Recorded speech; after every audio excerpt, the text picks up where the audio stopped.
Ողջույն, ԵՊՀ ժուրնալիստիկայի ֆակուլտետի ուսանողական գիտական ընկերության գիտանկյուն փոդքասթաշարի շրջանակում շարունակում ենք բացահայտել երիտասարդ հետազոտողներին։ Զրույցների այս շարքն իրականացվում է Ինոմեդիա ուսանողական առցանց մեդիա հարթակի եւ Armenpress պետական լրատվական գործակալության հետ համատեղ։ Եվ այսօր հյուրընկալել ենք Երևանի պետական եւ Հայաստանի պետական տնտեսագիտական համալսարանների դասախոս, հետազոտող, ՀՀ ֆինանսների նախարարության աշխատակից եւ պարզապես հավերժուկական Մերի Փանոսյանին։ Մերի, շնորհակալություն մեզ հյուրընկալվելու համար։ Բարև ձեզ, շնորհակալ եմ հրավերի համար։ Սովորաբար մեր զրույցները սկսում ենք հարցով, թե ինչպես է եղել մուտքը գիտություն։ Ձեր դեպքում շատերը այդ ճանապարհի սկիզբը կապում են հենց ուսանողական գիտական ընկերության հետ։ Բայց հետաքրքիր է, որ այդ տարիներին տնտեսագիտության եւ կառավարման ֆակուլտետում ուսանողական գիտական կյանքի ակտիվացումը հենց դուք եք սկսել։ Ինչպես ստացվեց, որ ստանձնեցիք այդ մեծ պատասխանատվությունը այս գործընթացի ակտիվացման։ Շնորհակալ եմ հարցի համար։ Այսօրվա նման հիշում եմ հեռավար 2016 թվականներ, ես դեռ երկրորդ կուրսում էի սովորում եւ մեր դասընթացներից մեկի ընթացքում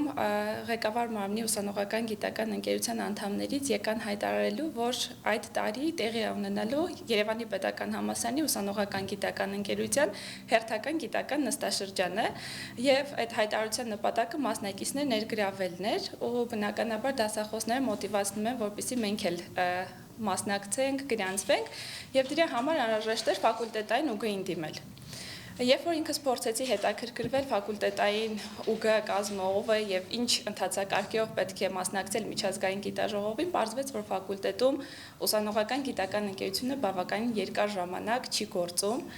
եւ կարծես թե դա էլ հենց խթան հանդիսացավ, որպեսզի ինքս նախաձեռնեմ, ստեղծեմ, այսպես վերահիմնադրեմ Երևանի պետական համալսարանի տնտեսագիտության եւ կառավարման ֆակուլտետի ուսանողական գիտական ընկերությունը։ Բնականաբար սկզբնական շրջանում ընկերների աջակցություններ, անձնական ծանոթությունների միջոցով, բայց հետո արդեն ՈՒԳ-ի համբավը տարածվեց, ՈՒԳ աշխատանքները այսպես Երևան եկան եւ ֆակուլտետային ՈՒԳ-ն իր աշխատանքները պատշաճ կերպով կատարեց։ Փաստորեն ստացվում է, որ ֆակուլտետային մակարդակում սկսված ակտիվությունը հետո ձեզ բերեց ԵՊՀ ՈՒԳ նախագահի պաշտոնին։ Կարող ենք ասել, որ իգական սեռի առաջին ՈՒԳ նախագահ լինելը ժամանակին ձեզ համար իբրև կարծրատիպ կոտրելու փորձություն էր։ Այո, կարող ենք ասել, որովհետև 1949 թվականից գործող ուսանողական կառույցի առաջին իգական սեռի նախագահը ես եմ եղել եւ շատ լավ հիշում եմ 2019 թվականի դեկտեմբերին ԵՊՀ գիտական խորհրդի նիստներ, որի ընթացքում ես միաձայն ընտրվել եմ ԵՊՀ ՈՒԳ նախագահ։ Այդ նիստի ընթացքում բնականաբար հարցեր են հնչում, ես որ կուրսում եմ սովորում, ինչ ակնկալիքներ ունեմ ՈՒԳ-ից, ինչ եմ տալու, որ դառնամ նախագահ եւ ինձնից առաջ գործող ՈՒԳ նախագահին հարցնում են, իսկ ինչու է իգական սեռի ներկայացուցիչ եւ հենց այդ պահին հասկանում եմ, որ արդեն մի կարծրատիպ կոտրվում է հենց այդ դալիճում, սակայն ուզում եմ նշել, որ առաջնորդությունը ինձ համար երբեք սեռով պայմանավորված չի եղել, այն ակադեմիական ազատության, հմտությունների հետևողականության, պատասխանատվության արդյունք պետք է լինի եւ ի վերջո արդյունքահեն աշխատանքի եւ պատվով կարող եմ նշել, որ այդ արդյունքահեն աշխատանքը իմ ղեկավարման տարիներին եղել է, որովհետեւ երբ արդեն պետք է դուրս գայի ՈՒԳ նախագահի հաստիքից, ինձ ԵՊՀ ռեկտորը պարգևատրել է ԵՊՀ արծաթե մեդալով եւ ուրախ եմ այդ փաստի առթիվ, ոչ թե որ պարգևատրվել եմ, այլ որ մի կարծրատիպ ինքնին կոտրվել է, այսինքն աշխատանքները պատշաճ եւ անձնվիրաբար կատարվել են։ Հետաքրքիր է, որ այս ամբողջ ակտիվությանը զուգընթաց ընթացքում զարգանում էր նաև հետազոտող Մերի Փանոսյանը, կհիշեք, որն էր առաջին թեման կամ հարցը, որի շուրջ իսկապես ցանկացաք խորությամբ աշխատել։ Դա էլ լավ հիշում։ Դա եղել է էլի 2016 թվականին, երբ ես սովորում էի երկրորդ կուրսում համալսարանի, այն ժամանակ գրում ենք կուրսային աշխատանքներ, հիմա չկան այլևս կուրսային աշխատանքներ, եւ կուրսային աշխատանք գրելուց ինձ մոտ անդադ հարցեր կային, որոնց պատասխանները չկային, եւ ես հասկացա, որ հարց ունենալ եւ ինքնուրույն պատասխաններ փնտրելը ինձ դուր է գալիս։ Բայց կուրսային աշխատանքը հետազոտություն չի դարձել, իմ առաջին հետազոտական աշխատանքը եղել է 2018 թվականին, իմիջիայլոց այն տպագրվել է ԵՊՀ ՈՒԳ գիտական հոդվածների ժողովածու պարբերականում, եղել է Հայաստանի Հանրապետության հարկային համակարգի վերաբերյալ Մեր հարկային համակարգ առարկա դասընթացի շրջանակում դասախոսը բերել էր մեզ Հայաստանի Հանրապետության հարկային օրենսգրքի նախագիծը եւ ասում էր պետք է կարդաք, քննադատեք կամ կարծիք հայտնեք, ինչն է լավ, որ փոփոխության հետ եք համաձայն եք թե ոչ եւ ինչու։ Եվ հենց այդտեղից սկսվեց իմ գիտական հետազոտությունների շրջանակը հարկերի վերաբերյալ։ Ես հիշում եմ տնտեսագիտական մեկնաբանություններ էի գրել եւ դասախոսը երբ կարդացել էր այդ մեկնաբանությունը, հաջորդ դասին ինձ ասեց. Իսկ ինչու գիտական հոդված չես տպագրում, շատ լավ վերլուծություն էր, հավանել եմ քո վերլուծությունը եւ միտք եկավ, որ կարելի է տպագրել գիտական հոդված եւ այդ 20 էջանոց հետազոտությունը ես ամփոփեցի, շեշտը դրեցի գիտական հետազոտության վրա ու դա դարձավ գիտական հոդված, տպագրվեց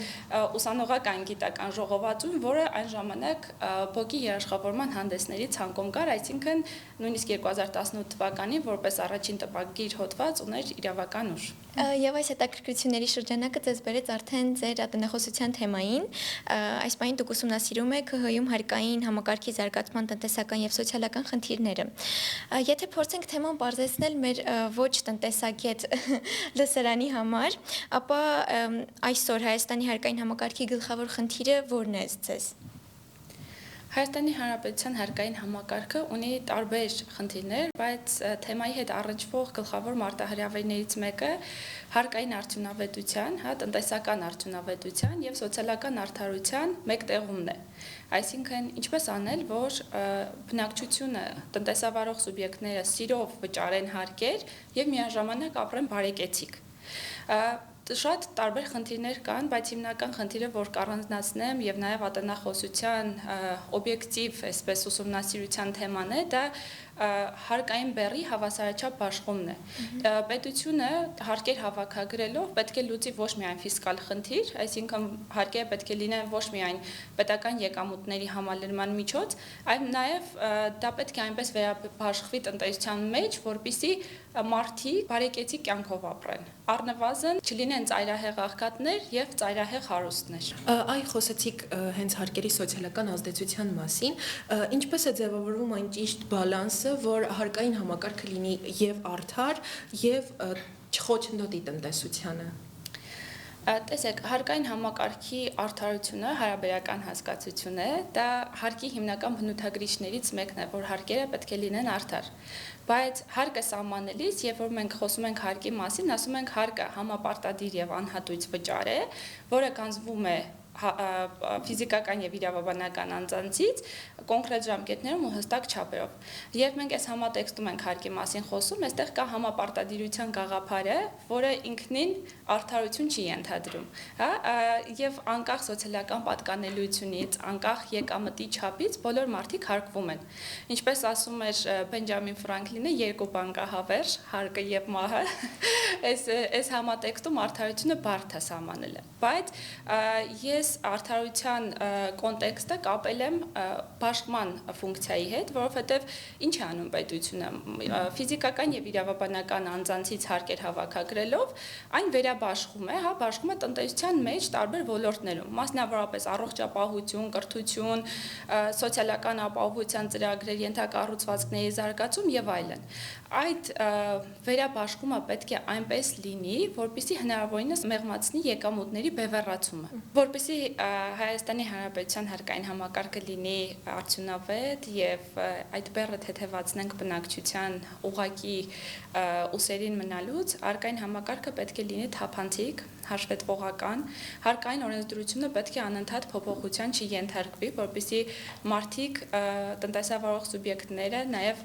կառավարության հանդեպ վստահություն ունենան, նույն սկզբունքով նաեւ ներդրողները։ Այստեղ շատ կարեւոր է այդ հավասարակշռությունը ճիշտ պահելը, որովհետեւ եթե հարկային բեռը լինի շատ բարձր, այն կզսպի տնտեսական ակտիվությունը, նաեւ ներդրումների խթանում տեղի չունենա, եւ եթե շատ ցածր լինի, միգուցե վտանգ առաջանա, որ պետությունը իր սոցիալական ծրագրերը չի կարողանա իրականացնել։ Ուստի այս համատեքստում շատ կարևոր է այդ բալանսը, այդ հավասարակշռությունը ճիշտ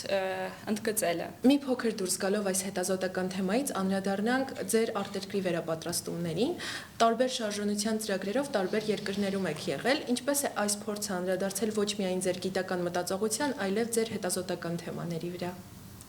Նախ միջազգային ակադեմիական միջավայրը իմ աշխարհայացքի ձևավորման եւ արդեն ձևավորվածի ընդլայնման վրա է մեծ ազդեցություն ունեցել։ Իսկ եթե մասնավորեցնենք եւ արդեն բերենք ատենախոսության թեմայի շրջանակ, այն շատ մեծ հնարավորություն է տվել նոր հետազոտական մեթոդներ կիրառելու, համեմատական վերլուծություններ, զուգահեռներ անցկացնելու եւ ի վերջո հասկանալու, որ գիտությունը վաղուց ազգային չի, գիտությունը միջազգային է, ինչի արդյունքում անձնային կապեր են ձևավորվել, որոշակի հետաքրքրություն է առաջացել միջազգային պարբերականում հոդվածներ տպագրելու, շատ մեծ հնարավորություններ են ընձեռնել, ինչպես անձնային մակարդակում, այնպես էլ մասնագիտական։ Ուղղակի ձևով հիշում եմ, որ հոդվածի հետազոտություն էի կատարում այդ շրջանում եւ ընտրել էի որոշակի մեթոդաբանություն, որը իմ կարծիքով բավականին լավն էր, բայց երբ որ քննարկեցի արդեն միջազգային գործընկերների հետ, իրենց խորհրդով տվյալ հոդվածի մեթոդաբանությունը փոխվեց առավել նոր թվայնացված մեթոդով, ինչը ուղղակի ազդեցություն է եւ բնականաբար, եթե տեղային հոդվածի վրա է ազդեցություն ունեցել, արդեն նաեւ ատենախոսության թեմայի հիմնավորման եւ օբյեկտիվության վրա դա եւս մեծ ազդեցություն է ունեցել։ Իրականում այսպես խոսում ենք հետազոտություններ, միջազգային փորձ, հաճելի գործընթաց է թվում, բայց վստահաբար այդ հաճելի փուլին հասնելու համար շատ դժվարություններ եղել են։ Այդ ձեր պարագայում ո՞րն է եղել ամենամեծ դժվարությունը, հատկապես վաղ տարիներին։ Դժվարություններից մեկի մասին մենք արդեն խոսեցինք կարծատիպերի, դա ամենամեծ փորձություններից մեկն էր ինձ համար, որ հատկապես իմ ընդունելության տարիներին խրախուսվում էր հայկական սեռի ասպիրանտուրա ընդունվելու այսպես փորձառնությունը, առաջին մարտահրավերներից մեկը դա է եղել, ընդունվելու գործընթացում մրցակցությունը պատշաճ հաղթահարել է, բնականաբար պատվով հաղթահարել եմ եւ ստացվել է։ Երկրորդը արդեն անձնային մակարդակում էր, որ ուսանողական, այսպես համասարանական ֆորմալ ուսուցումից հետո գիտությունը մի ոլորտ է, որը ենթադրում է ինֆորմալ կրթություն, այսինքն ինքնակրթություն, եւ այստեղ պետք է ունենաս շատ ուժեղ կամքի ուժ, որպեսզի կարողանաս լինել երկարատև հետևողական, լինես անընդհատ անորոշությունների բախվելով, լինես համառ, որպեսզի հասնես գտնես ինքնուրույն այդ անորոշությունների վերջը եւ նաեւ ունենաս հետազոտողի կարգապահություն։ Դա ամենակարևոր, այսպես մարտահրավերներից մեկն է, որ հետազոտողը ինքը պետք է կարողանա